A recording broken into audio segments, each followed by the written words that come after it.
на Дамов. Величко Дамов. Там докъде стигнаха нещата? Вие обявихте, че 2500 дипломи с неговия подпис като професор са невалидни. Какво правим по-нататък? Те трябва да бъдат подписани с... както е той доцент. Така.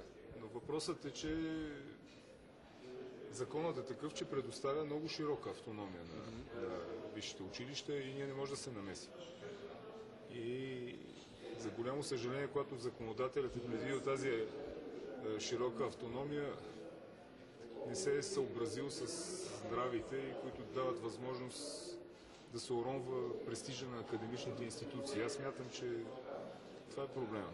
А в случая В случая ние нищо не можем да направим. Те са невалидни тези подписани дипломи и трябва да се направят нови. 2500 дипломи наново трябва да се напишат и подписани на ново. А относно плагиатстването му възникна спор. Относно плагиатстването му, първо това, което аз знае като информация, по това време не е имало закон за плагиатство. Това е едното. Второто, за да бъде обявено, че труда е преписан, това трябва да го направи по решение тогавашния президиум на Висшата атестационна комисия. Обаче трудът е бил изтеглен и не е стигнал до президиума на Висшата атестационна комисия. Това е положението. Ако фактически има плагиатство, ако е преписал и се докаже...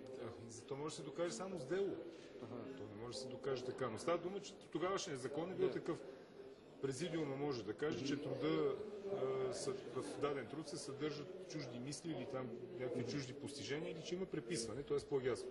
А не е имало и закон за плагиатство тогава.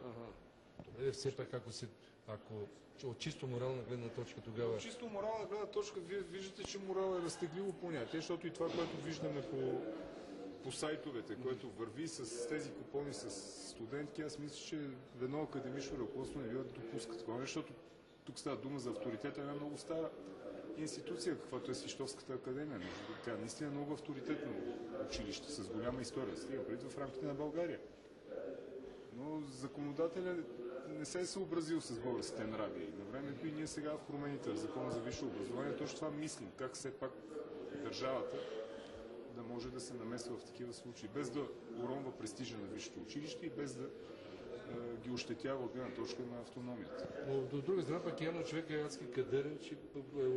Той е избран за втори мандат, както виждате.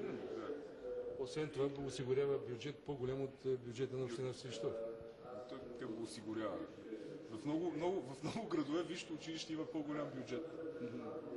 Но това е гарана на българската академична общност.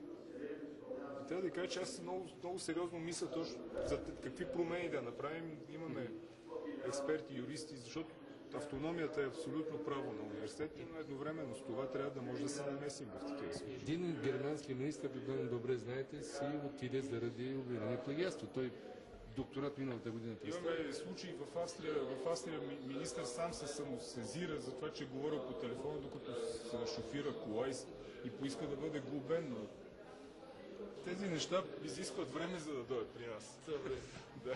Господин Сергей Игнатов относно голямата драма с Величко Адамов, желязния ректор на Стопанската академия в Свищов. Чухме го миналата седмица, тази седмица във вторник. Във вторник имаше общо събрание, на което не са били допуснати журналисти. Аз нямаше как да отидат тия снегове покрай тия тук истории с драмите. Беше по Бисера в Силинград и т.н. Чакаме госпожа правосъдната министърка, защото